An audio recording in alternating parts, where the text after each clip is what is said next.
embracing everything what the Lord got for me. Through the battles and the trials, I'm just telling my story. I'm just telling my story. They say sometimes you gotta smile when you count the joy, cause truthfully nothing amounts to joy. We veterans on battlefields where we survived all of the plots and ploys. Live to arise in early morning and speak life to boys. The small things they say it really matter. Recovering from my letdowns and all the dreams that was shattered. Lost it all and got it back, that's what we call living. Meditate on His compassion, give the offer of thanksgiving. It's brick by brick, it's what it's gonna take to build this building. And every effort's present when we represent for children, cause we ain't have a God or an image or a script. We was young and hostile and we was riding with a grip. My pops told me it's a price to pay.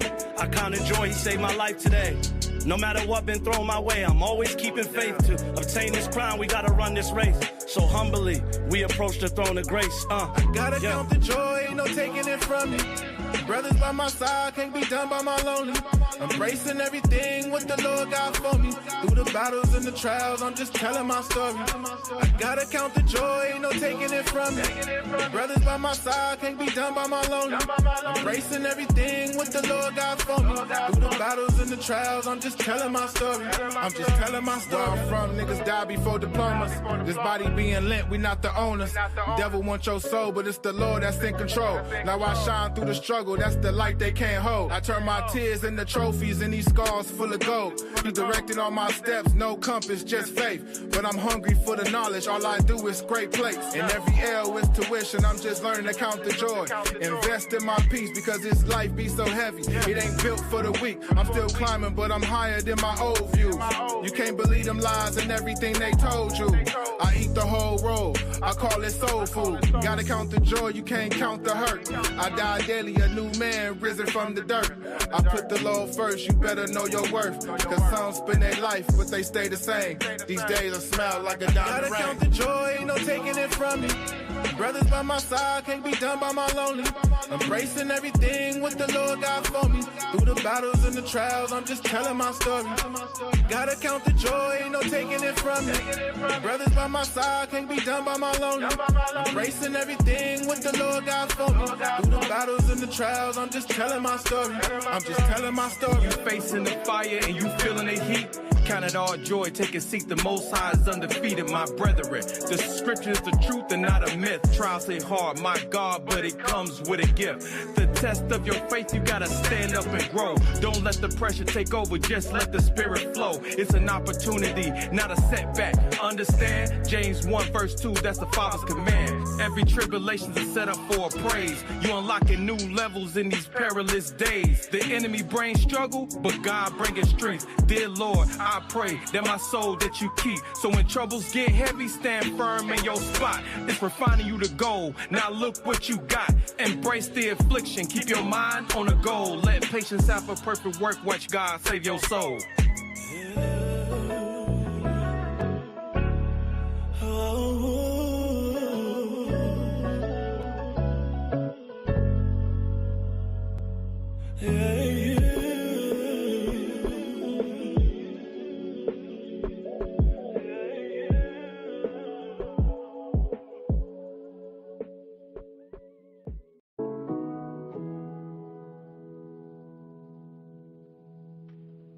Bless the Lord, O my soul, and all that is within me. Bless his holy name. Bless the Lord, O my soul, and forget not all his benefits, who forgiveth all thine iniquities, who healeth all thy diseases, who redeemeth thy life from destruction, who crowneth thee with loving kindness and tender mercies, who satisfieth thy mouth with good things, so that thy youth is renewed like the eagles. Things that I endure feel like they damn near killed me. And I lived it dolo, I don't want nobody near me. Broken hearted hearing that my brother pleading guilty. Just another circumstance, a world so filthy. KB got pitched, the feds said that he was out of bounds. Handful of charity for him, there was not a sound. Acting out in school, parents beefing, fathers not around. If you dream to fly high, the hood niggas shot you down. Lord, give me strength, I've been patient and I'm waiting. Through the wiles of the devil, I've been battling with Satan. I said, letter to my sons, give you something that'll bless your soul. Patience is a virtue, value close, and it's next to gold. Plan to reach the hoods that's close to us, even Mexico. If you take this oath, it ain't no flaking, we gon' step for show. Father, see my enemies surround me, would you bless my soul? Father, see my enemies surround me, would you bless my soul?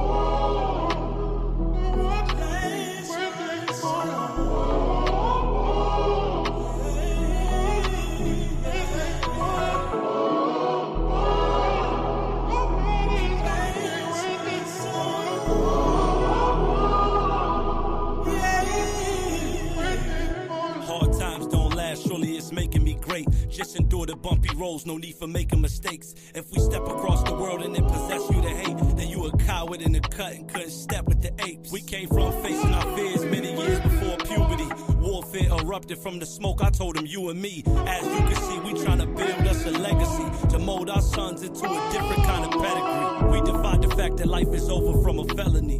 Praise ye the Lord, won't you sing a holy melody? Living miracles, sparking slander and sparking jealousy. Gotta stand up manfully and move with zealousy. Unmerited favor, that's what all of us got. And none of us know the end, cause we ain't calling the shots. So we flooding the blocks, the goal is giving them hope to reverse the sting of death, and we breaking the yoke. The yoke.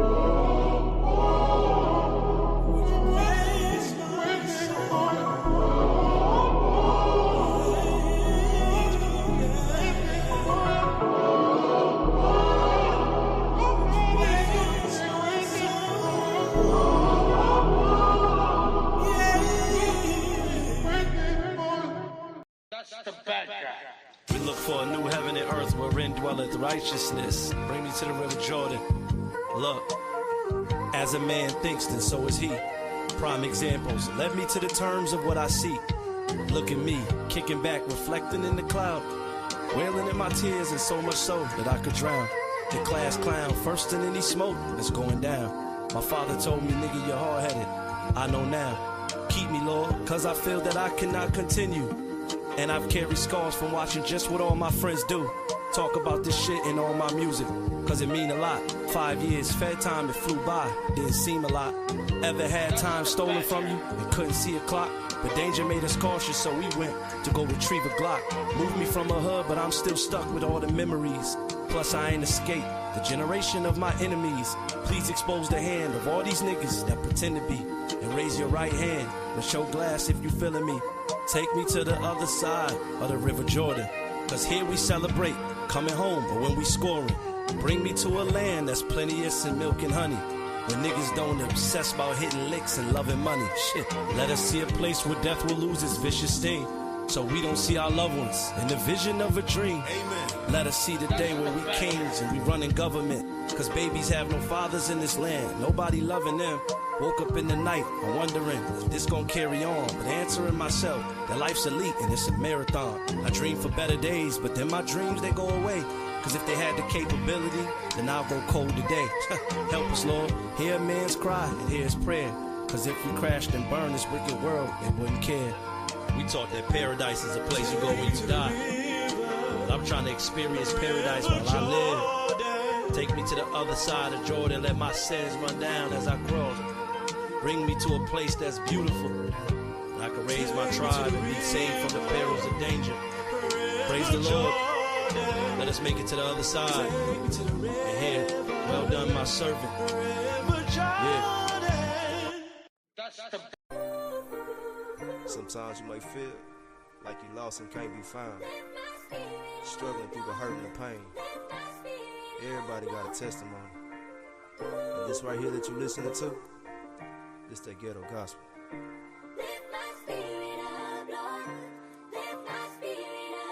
You heating up, Lavish? Certain secrets of the trenches only thugs know. Taught that heaven ain't a place where a thug go. Lift me high, it's evident that I've been drug low. And certain members I done touch whose bodies turn cold. Society gave us graves or instead cages. Reciprocity and risks that come with weapon waving. Seen the youth in all the vices, I'ma step and save them. To break the chains and all the efforts of these wretched places. Give me strength and lift me up, I got a lot against me. And I got men that I done fed that try to plot against me. But I trust you and only you, whether it's live or die. It's miracles that's in your name, they watching niggas fly. Spit through my hood, my stomping ground where all my kindred know me. To feed the poor and raise the banner, and to lift the lowly. Exalt me higher than my flesh, cause I done clipped the old me. And any soldier on this journey, they should get to know me. Took me from a low place, he called me higher. Took me from the grave in my soul, gave me a fire. That's why I praise his name with no hesitation. Yahweh is my rock, my fortress, and my salvation. Putting breath, filling my lungs, that's how he gives it up. Seeing cause to fall, repent, that's how he picks us up. Traveling down the road of Damascus, horses go giddy up. Job well done, my son, when you think you ain't did enough. The world try to distract with carnal things, all this pretty stuff, but nothing in this world compares when he lifts you up. When life gets hectic, atmosphere start to shifting up. Ram in the bush, I'm living witness, you can make it, bro. Prophecy fulfilling itself, the 12 waking up. Angels tears of rain, the pain, the trials facing us. Trust he will wipe them away, I cannot make this up. Life and death lives in the tongue, which one you tasting, huh? I'm one phone call away, you ain't gotta say when. The good news is given, break your feet cause you caged in. Jaded Kiss said it the best, we gonna make it. Faith is the substance you need, we gonna make ends meet. Took me from a low place, he called me higher. Took me from the grave in my soul, gave me a fire. That's why I praise his name with no hesitation. Yahweh is my rock, my fortress, and my salvation. So the Spirit lifted me up and took me away. And I went in bitterness, in the heat of my spirit. But the hand of the Lord was strong upon me.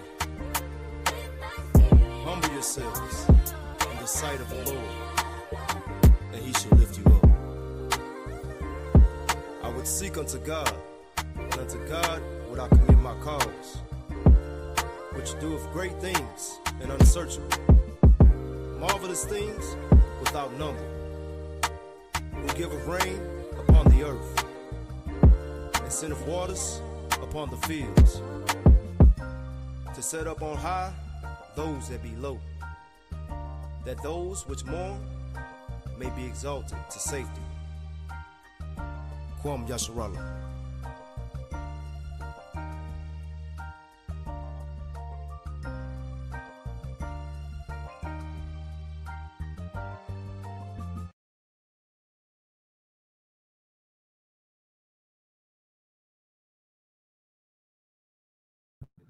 Shalom, shalom, shalom. Everybody share, like, subscribe. Anybody that wants on Clubhouse to see the presentation, click the link and come see this presentation. All right, I'm just going to get right into it. No games played. Let me just share my screen. Let's get it popping right here. We going up here, and we about to learn some things today. Let me make sure everything's working on my side. Give me 1 second.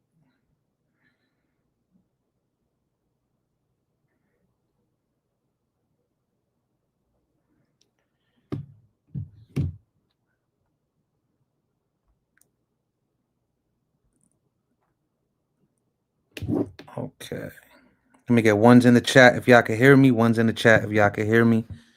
Just want to make sure. Y'all can hear me.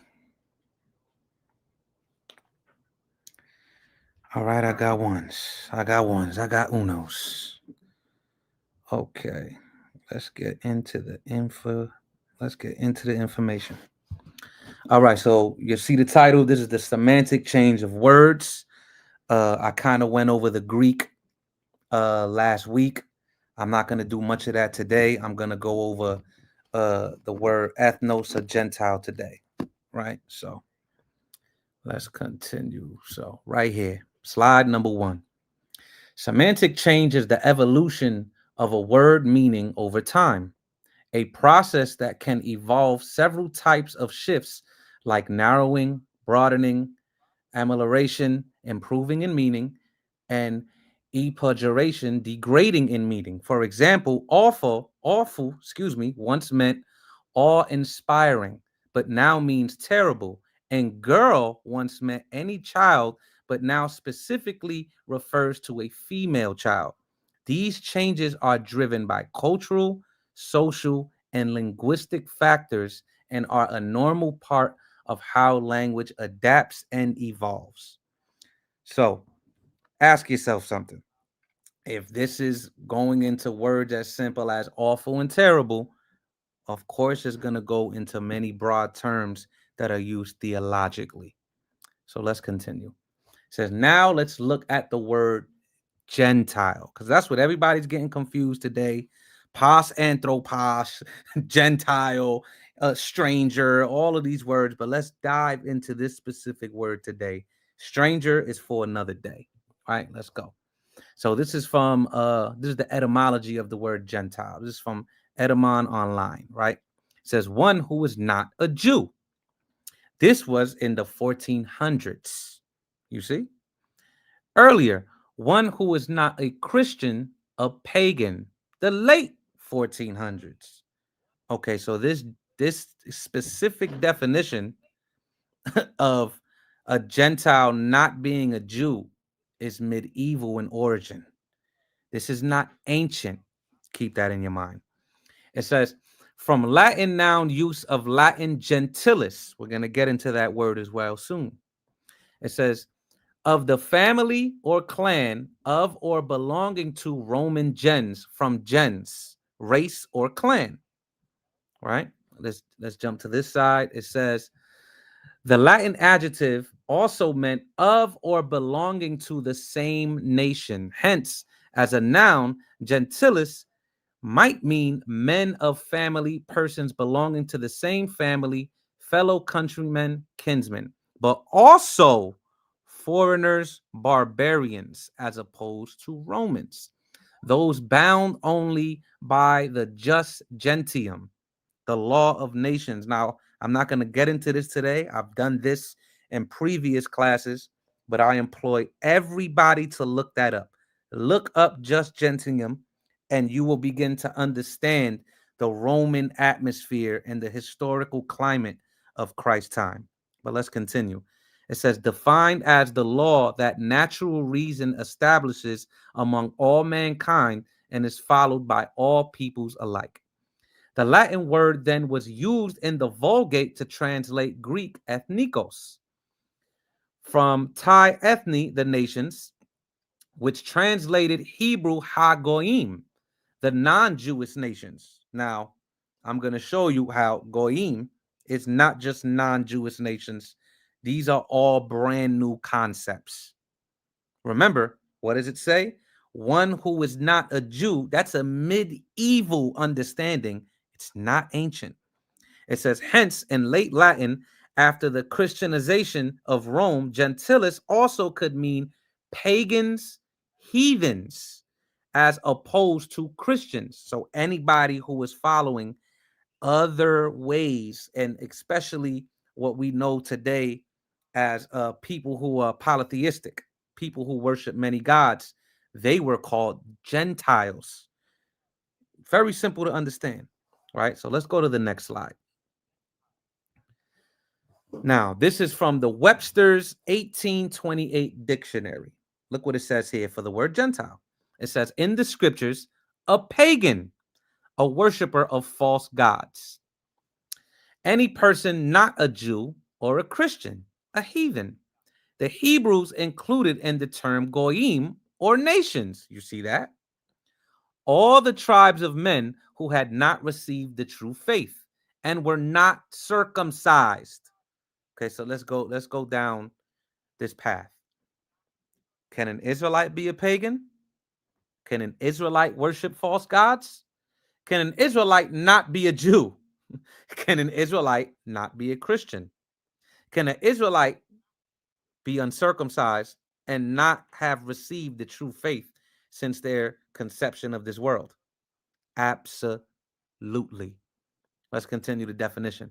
The Christians translated goyim by the Latin gentis and imitated the Jews in the giving the name Gentiles to all nations who were not Jews nor Christians.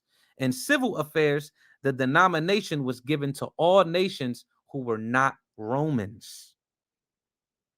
Keep this all in your mind. Now let's go to the Easton's Bible Dictionary. It says, meaning in general, all nations except Jews. In the course of time, as the Jews began more and more to pride themselves on their particular privileges, it acquired unpleasant associations and was used as a term of contempt. What does that mean? A term of disrespect.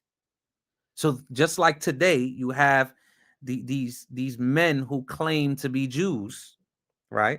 You got to watch what I say because they could clip my whole life.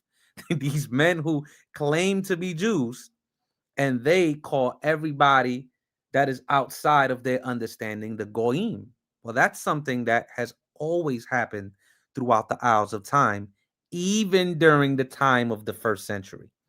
Now let's go to the Smith's Bible Dictionary. It says, all the people who were not Jews were so called by them, being aliens from worship, rights, and privileges of Israel. The word was used contemptuously by them. In the New Testament, it is used as equivalent to Greek.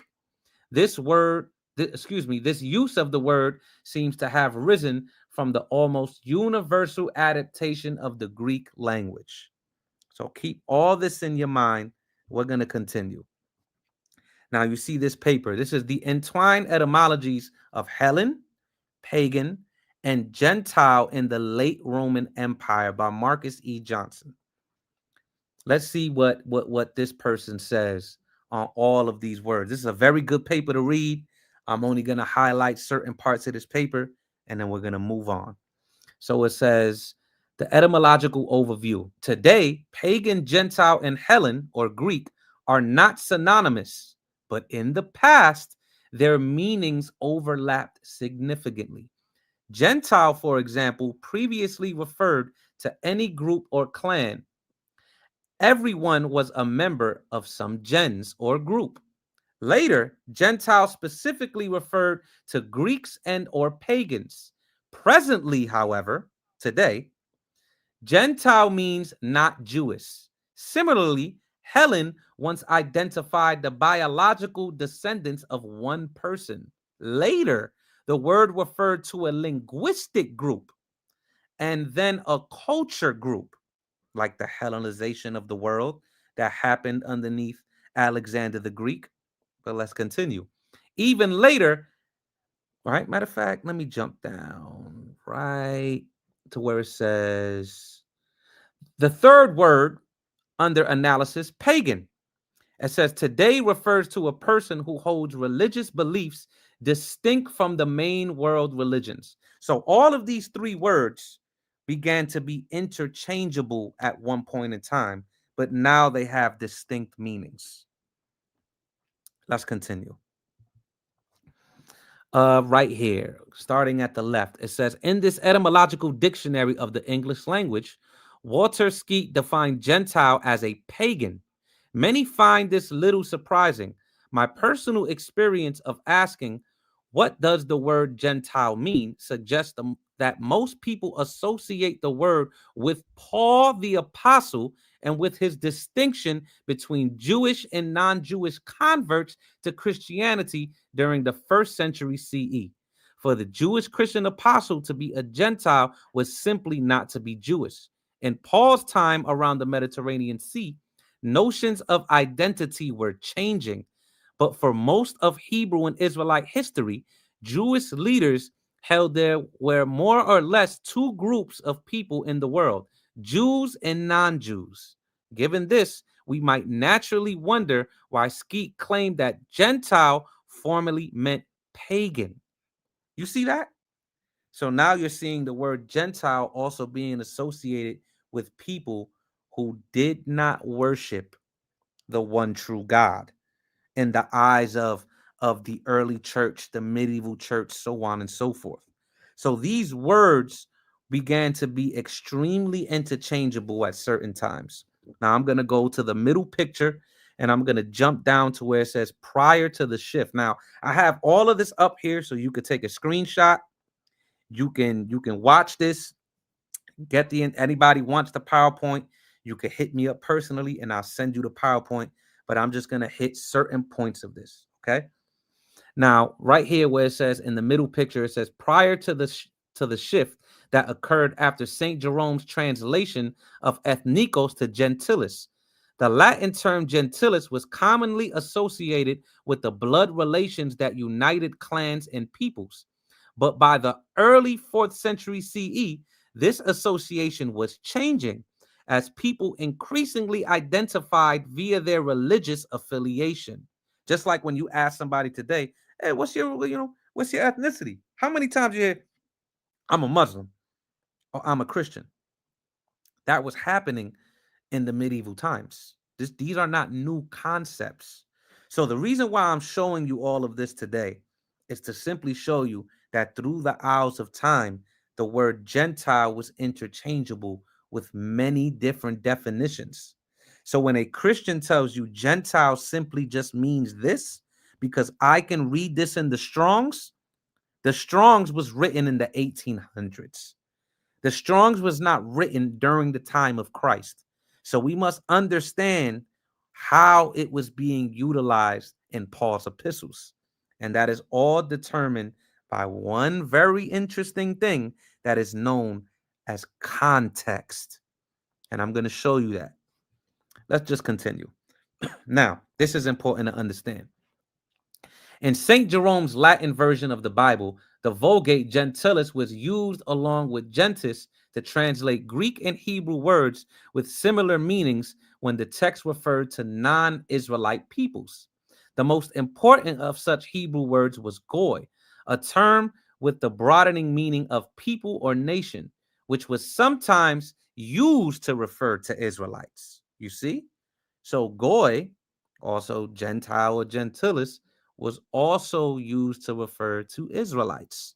So just as somebody's translating the Bible today and they in place within the text their own theological bias, the same thing happened with the translations of old, especially the Latin Vulgate. But let's continue to read. Right here, but with the plural form goyim tending to be used in the Bible to refer to non-Israelite nations. Other words, translated in some contexts to mean Gentiles in the modern sense, were the biblical Hebrew word nakri. And for the New Testament word ethnos.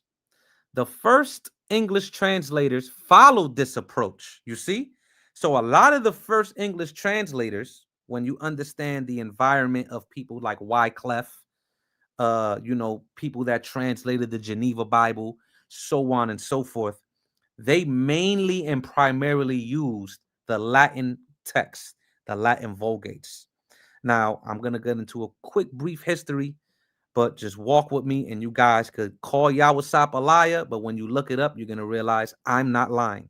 But when the Byzantine Empire fell through the conquering of the Ottoman Turks, a lot of these manuscripts began to go not only into North Africa, but they began to go into Europe.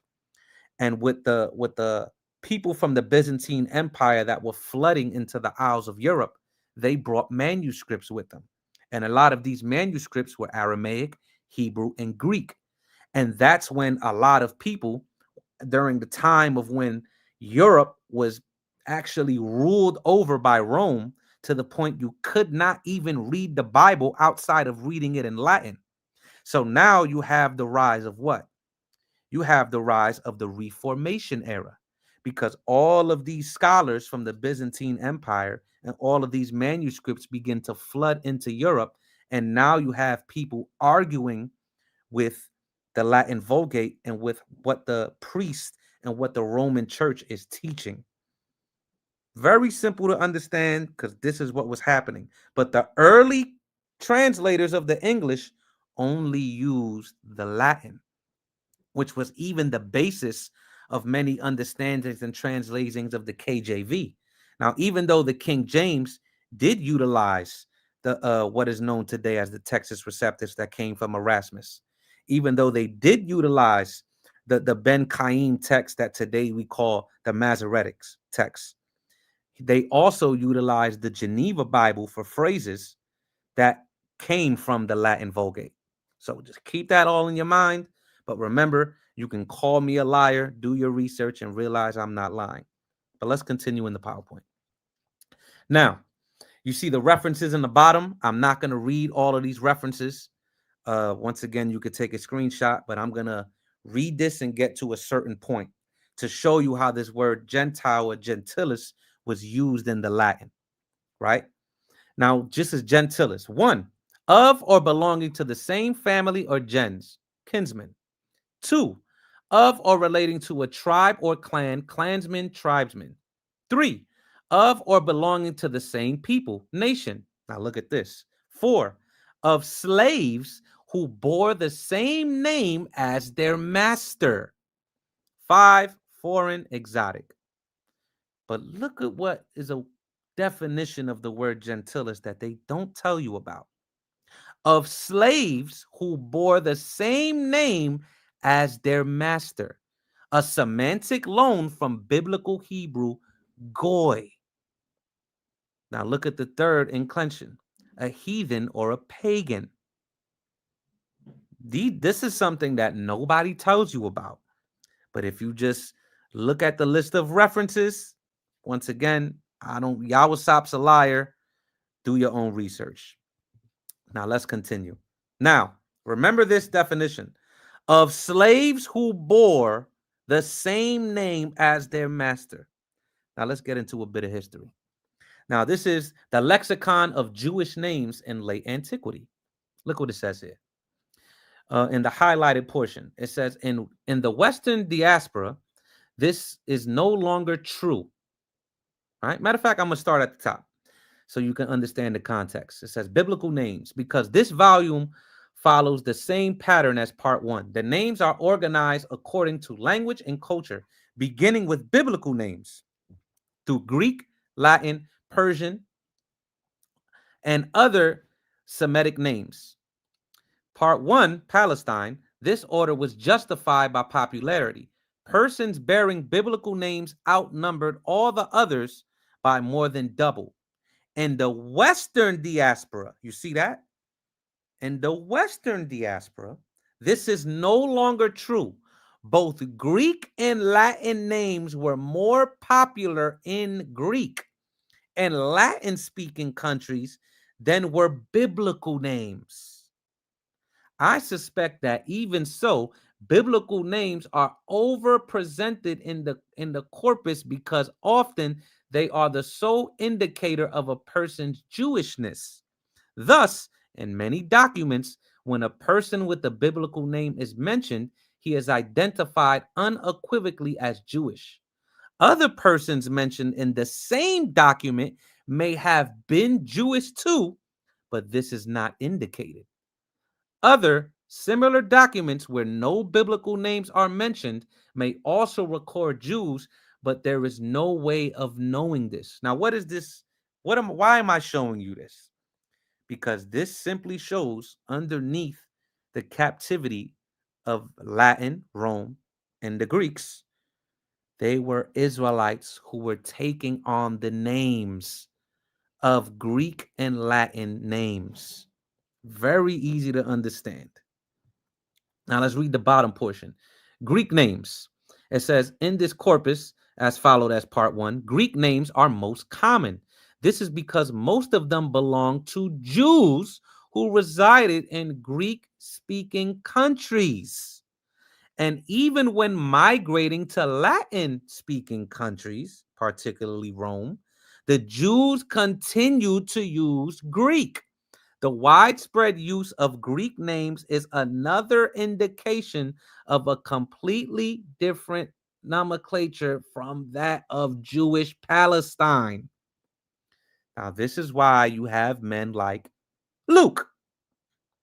This is why you have certain names within the New Testament that you might be like, why is his name Greek? Or why is his name Latin? Or, well, history tells you that. What I just showed you in this book tells you that. Even the book of Maccabees tells you that. I mean, what was Joseph's name when he was in Egypt? Did they call Joseph Joseph? Did they call Daniel Daniel in Babylon? It's in the same book that you claim to read, but you argue over the semantics of a word rather than go into the context to understand what's being relayed here. This is simple to understand. Now let's go to this next source. I'm going to read just the highlighted portion. You see the name of the source there.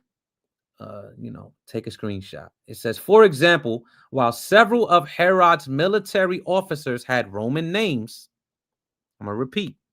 For example, while several of Herod's military officers had Roman names, we do not know if they were enfranchised Jews or soldiers imported or borrowed from Rome's legionary armies. What is this showing you? just another another source showing exactly what Israelites continue to tell you, that when we fell under these different captivities, we took on the names of our slave masters. Let's continue. Now, this is from a source, Sons of Israel in Caesar's Service, Jewish soldiers in the Roman military. I'm going to read this entire paragraph. It says, the participation of Roman Jewish soldiers in the armies of imperial Rome often goes unrecognized. This is mainly a result of a lack of recognition on the part of scholars who wish to use rabbinic sources as the benchmark for Jewish practice in the imperial age. It is so difficult to identify. I'm going to read that again. It is so difficult to identify Jewish soldiers, many of whom had Greek and Latin names, unless they are specifically identified as Jews or are found in a Jewish context, such as dedicate whatever inscriptions, salakia, from a synagogue. Nonetheless, by using a variety of sources from a period, it is possible to appreciate the depth and breadth of Jewish service in the Roman legions from the time of Caesar down to the early 5th century. There were Jews who served as simple foot soldiers, influential generals like Tiberius Julius Alexander. Hold on. There was a general of the Roman army who was a Jew and didn't even have the name of a Jew that was related to Philo in Alexandria? But there can't be a centurion? Okay, so let me read that again. It says, there were Jews who were served as simple foot soldiers, influential generals like Tiberius Julius Alexander, and Jewish military units such as the Regai and Nensi, Judea. Regardless of their relationship to Orthodox Jewish communities of the time, the service of Roman Jews in the imperial armed forces must be recognized. You see? Very, very simple to understand. Now, Israel taking on the names of their captors and nations who ruled over them is not just something that happened during the Greco-Roman Empire. The names Belshazzar, Daniel's name, Esther, and Mordecai are all names of Israelites. These names are not of Hebrew origin, but are names derived from the kingdoms they served in. So if that happened in the Bible, that also happened in real life, because the Bible is real life. It's simple to understand. Pas anthropos. Let's continue. Now, this is the Blue Letter Bible on Goy, right? You see, this is H1471. Let's go right into the Strong's definition. It says, Goy, rarely shortened. It says, apparently the same root. Okay, let's get to the point. A foreign nation, hence a Gentile. Also, figuratively, a troop of animals or a flight of locusts, Gentile, heathen, nation, people. Now, let's look at the outline of biblical usage. Nation, people, usually of non-Hebrew people. Also, descendants of Abraham. Also, of Israel, of swarm of locusts, other animals. Okay, so you see this word in the very definitions that these people like to go to, because it's easily accessible with Google, because they don't read books. This simply shows that even the definitions that they're using can prove our point. Let's continue. Now, this is the Jusinius Hebrew Chaldee lexicon. I'm just going to read the first paragraph here, right? It says, a people, a confluence of men from the root. It would seem bodily corpus from the root. It says then transferred, a body of politic or whole people. It says the corpus, republic, poly. You see this word once again, as we're getting into, this is the semantic change.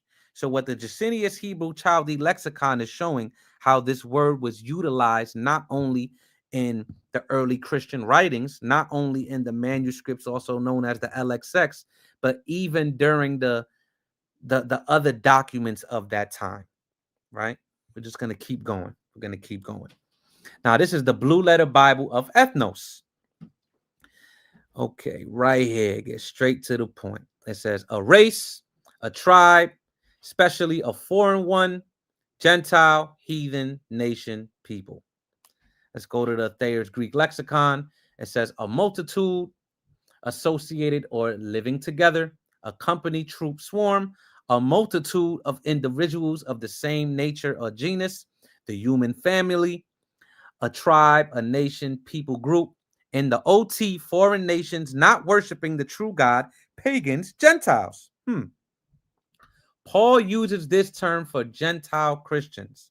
Okay, so now, again, you see these definitions, these outline of biblical usage, things that even can be associated with the children of Israel. So what I'm continuously have to show you is it all depends on context, context, context, context, because context will show how these words are being utilized. Very simple to understand. Now, this is C.F. Carl S. Schmidt on Ethnos. This is from the Theological Dictionary of the New Testament, Volume 2. Now I'm going to this is published in 1964. This is on page 369. Now it says here, on the definition of ethnos, this word, which is common in Greek from the very first, probably comes from ethnos and means mass or host or multitude bound by the same manners, customs, or other distinctive features. You see? So if there's a group of people who are keeping the same manners, customs, they will be considered a certain group of Gentiles over there. So if people are following the Greek way, if people are following the ways of the Scythians, if people are following the ways of whatever culture they grow up in, they're a part of that specific multitude.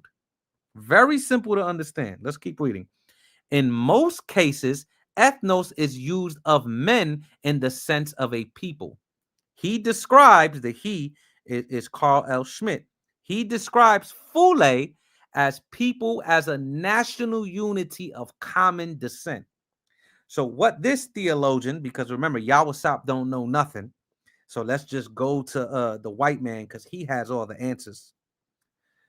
This guy is saying the same exact thing that we continue to say, that ethnos does not determine a bloodline. It determines the custom and manners that people are following. But then he says Fule is what's shown throughout the New Testament that shows a people as a national unity of common descent. I didn't say this. I'm just quoting this. Let's continue. Now, let's show Bible verses that show goy can be applied to Israelites. Very simple verses. Let's just get to it. This is Genesis 35 and verse 10. It says, and God said unto him, thy name is Jacob. Thy name shall not be called any more Jacob, but Israel shall be thy name. And he called his name Israel. And God said unto him, I am God Almighty. Be fruitful and multiply. A nation and a company of nations shall be of thee. Who is the thee? Jacob, Israel. Now let's even look at the Hebrew manuscript. What do you see? Goy and goyim. That's exactly what we've been saying for years. It's in the Hebrew. It's in the King James. I like what else? What more can I say? Right? What more can I say? Let's go to another place. This is Genesis, and I'm just going to classic verses. I'm not going to go anywhere else. It's going to be a short class. I'm just showing you how to utilize these words and keep people in this context. This is Genesis chapter 48 and verse 19, the classic. I'm going to start at verse 18 for some context. It says, and Joseph said unto his father, not so, my father, this is the firstborn, put thy hand upon his head. And his father refused. Who's his father? This is Jacob. and said, I know it, my son, I know it. He also shall become a people, and he also shall be great. Now, these are Joseph's two sons, Manasseh and Ephraim. It says, but truly his younger brother, which is Ephraim, shall be greater than he, and his seed shall become a multitude of nations. Same thing. You look in the Hebrew, it says ha goyim. It says it right there. I'm not making this up. It's in the manuscript. So, of course, these words that your modern day church and your Christians say cannot be utilized for the children of Israel is clearly within the text. There shouldn't be any arguments here. Now let's look at ethnos. Now let's go to some places where ethnos is also utilized for the children of Israel in the New Testament. Now, the first place we're going to go to is John 11. We're going to start at verse 49. And one of them, named Caiaphas, being a high priest that same year, said unto them, ye know nothing at all, nor consider that it is expedient for us that one man should die for the people, and the whole nation perish not. Now, let's look at this word for nation. It's ethnos. What is the nation that Caiaphas is talking about here? He's talking about the children of Israel. This is very simple to understand. Verse 51, and this spake he not of himself, but being high priest that year, he prophesied that Jesus should die for that nation. Once again, what is that nation? The nation of the Jews, the multitude who are in Judea. But there's something important in the next verse. It says, and not for that nation only. So not for only the people of the Roman province of Judea, but that also he should gather together in one, Ezekiel 37, he should gather together in one the children of God that are scattered abroad. So the children of God that were scattered abroad were not part of that nation. Very simple to understand. All you have to do is read. So what are we continuously seeing here? These words that are utilized in the Old and New Testament for Gentiles is also utilized for what? It's utilized for the children of Israel. Simple. Let's continue. This is 1 Peter 2:9. Okay. It says, but ye are a chosen generation, a royal priesthood, a holy nation. Once again, what is that word for nation there? Ethnos. The same thing used for Gentile in the New Testament. A peculiar people, that ye should show forth the praises of him who hath called you out of darkness into his marvelous light, which in times past were not a people. You see, this goes with Romans 10. This goes with Deuteronomy 32. This is the same picture that Paul was painting. These people who were once not a people, but they are a people now. Why? Through the blood of Christ, so they can come back into the covenant, though they're uncircumcised, though they grew up in idolatry. Very simple to understand. But ye are now the people of God, which had obtained mercy, but now have obtained, which had not obtained mercy, but now have obtained mercy. This is very simple to understand. Even going into Romans 9, the vessels of mercy, the vessels fitted for destruction. So you cannot say that these specific words cannot be utilized for the children of Israel. It's clear in these verses that I'm showing.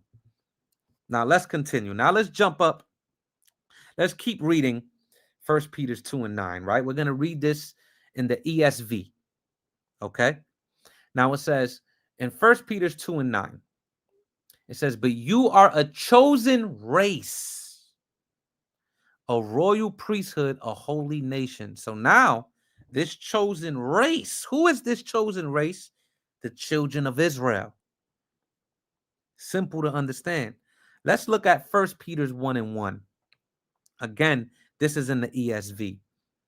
It says, Peter, an apostle of Jesus Christ, to those who are elect exiles of the dispersion in Pontus, Galatia, Cappadocia, Asia, and Bithynia, according to the foreknowledge of God the Father and the sanctification of the Spirit, for obedience to Jesus Christ and for the sprinkling with his blood. May grace and peace be multiplied to you. So if chapter 2 is talking about this chosen race, this holy nation who was once not a people but now is called a people, in chapter 1 he's saying the elect exiles who are dispersed into Galatia and Pontus and Asia and Bithynia. Who is he talking about? The children of Israel. That's why in the King James he also utilizes to the strangers scattered. Very simple to understand these things. These are simple points that if you read Paul's epistles, that if you read the epistles of Peter, that if you read the New Testament, that if you understand prophecy, when you hold people here, there's no wiggle room to play any games of semantics. None at all, because the context shows who the apostles were sent to. Simple to understand. Now let's go into this word in 1 Peter 2 and 9. 1 Peter 1 and 1, excuse me. For scattered, what is it? Diaspora. Look at the Thayer's lexicon. A scattering dispersion of Israelites dispersed among foreign nations. Of the Christians scattered abroad among the Gentiles. Christians simply means the followers of Christ. Strong's definition. Dispersion. That is specifically and concretely the converted Israelites resident in Gentile countries. Converted Israelites. What are they converting to? Isn't it when you convert, you're also anyway, let's continue. That's class for another day. It says, so this holy nation, this chosen race, is speaking about Israelites who were scattered in exile and were once called not a people, but now are made nigh through the blood of Christ. I don't know how people read over this and just don't see what the Bible is talking about. Now, let's take another look at an interesting verse and its usage of ethnos. Let's look at this. This is 1 Corinthians 12 and 2. It says, ye know that ye were Gentiles carried away onto these dumb idols, even as ye were led. Now remember, we went before and showed how the word Gentile, gentilis, was also interchangeable through many dispensations of time with Hellen and with pagan. Well, the modern day Bible translators do the same thing. Because in 1 Corinthians 12 and 2, in the New Living Translation, look what it says. Ye know that when ye were still pagans, you know that when you were still pagans, you were led astray and swept along with worshiping speechless idols. That word here is ethnon, or excuse me, ethne, which is the root goes to ethnos. Simple to understand how this word is being utilized throughout the scriptures. Now we see through the context of Paul's epistles is that those Gentiles and pagans referred to in chapter 12 and 2 have been the same people Paul is calling his brothers whose ancestors were in the wilderness and crossed through the sea on dry ground. Why do I say that? Because that's 1 Corinthians 10. So those same people being called Gentiles and pagans are the same people he's saying followed Moses and walked through the sea and were baptized under the cloud. I mean, what more can I say? Now, the word Gentile is simply translator's choice. What must be understood is context. which is what determines the usage of the word. Context will always supersede etymology. We've been saying this for years. Now, in terms of the word Greek, I went over this in my last class.